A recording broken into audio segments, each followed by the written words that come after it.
'కొండా సురేఖ' ఇన్సిడెంట్‌కి సంబంధించి Telugu cinema industry గూడా, సామాన్యులు గూడా, అందరూ గూడా సీరియస్ అవుతున్నటువంటి ఇష్యూ. 'కొండా సురేఖ' కేటీఆర్ మీద కోపంతో, కేటీఆర్‌కి సంబంధించినటువంటి సపోర్టర్లు, టీఆర్ఎస్ పార్టీకి సంబంధించినటువంటి సపోర్టర్లు, ఆమె గురించి రఘునందన్ రావు అనేటువంటి ఒక బీజేపీ ఎమ్మెల్యే గురించి అసభ్యంగా ట్రోల్ చేశారనేటువంటి కారణంతో, ఆమె ఇలా మాట్లాడడం అనేది చాలా దారుణమైనటువంటి విషయం. ఆమెకు జరిగింది కూడా ఖచ్చితమైనటువంటి అన్యాయమే. ఆవిడని అట్లా ట్రోల్ చేయడం అనేది కూడా చాలా దారుణమైన విషయమే. కానీ అధికారంలో ఉన్నారు. జ్యుడిషియల్ సిస్టమ్ ఉంది. మన లీగల్ సిస్టమ్ ఉంది. వీటన్నిటి యొక్క సహాయాన్ని తీసుకొని, ఆమె నేరుగా కేటీఆర్ ద్వారానే చేయించుంటే, కేటీఆర్‌ని అరెస్ట్ చేయించేటువంటి పరిస్థితి ఖచ్చితంగా చేయొచ్చు. అందరం సపోర్ట్ చేస్తాం. నిజంగా ఆమెని ట్రోల్ చేసిన వ్యక్తి కేటీఆర్ సాన్నిహిత్యంతో చేశాడు. కేటీఆర్‌కి తెలిసే చేశాడంటే ఖచ్చితంగా కేటీఆర్‌ని అదుపులో తీసుకోవాలి. అందులో ఎటువంటి క్వెషన్ లేదు. కానీ దానికి విరుద్ధంగా కేటీఆర్ మీద కోపంతో ఆయన ఎవరెవరికో డ్రగ్స్ అమ్మాడని, ఆయన ఫోన్‌లు ట్యాపులు చేయించాడని ఇట్లా వ్యాఖ్యానించారు. అది చాలా దారుణం. అంతకంటే దారుణం ఏంటంటే నాగార్జున ఎన్ కన్వెన్షన్ సెంటర్‌ని కాపాడుకోవడం కోసం కేటీఆర్‌తో సమంతని పడుకోమని బలవంత పెట్టాడంటూ ఆమె చేసినటువంటి వ్యాఖ్యలు ఏవైతే ఉన్నాయో అత్యంత నీచమైనటువంటి వ్యాఖ్యలుగా మనం పరిగణనలో తీసుకోవాలి. ఒక మహిళ అందులో మంత్రి అయ్యుండి ఒక రాష్ట్రానికి ఒక దిక్సూచిగా ఉండాల్సినటువంటి మంత్రి.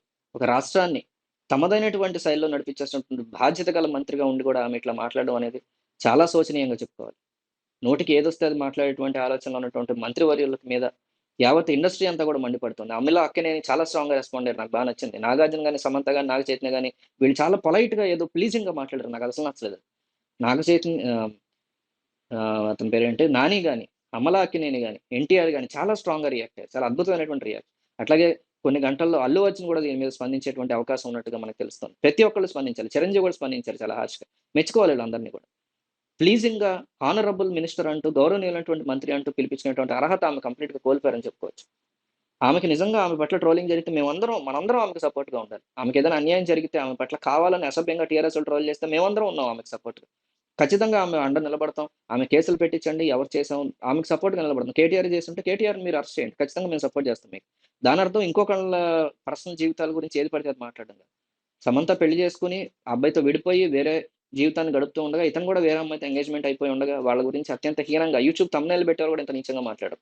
అట్లాంటిది ఒక మంత్రి మాట్లాడడం అనేది అత్యంత హేయంగా, నీచమైనటువంటి చర్యగా మనం ఖచ్చితంగా కండెమ్ చేయాలి. ఈ విషయంలో అల్లు అర్జున్ కూడా సీరియస్ నిర్ణయం తీసుకోబోతున్నట్టుగా తెలుస్తుంది. అల్లు అర్జున్ ఏం చేస్తే బావుంటుందో ఒక అభిమానిగా, ఒక బాధ్యతతో కింద మీరు కామెంట్ చేయండి.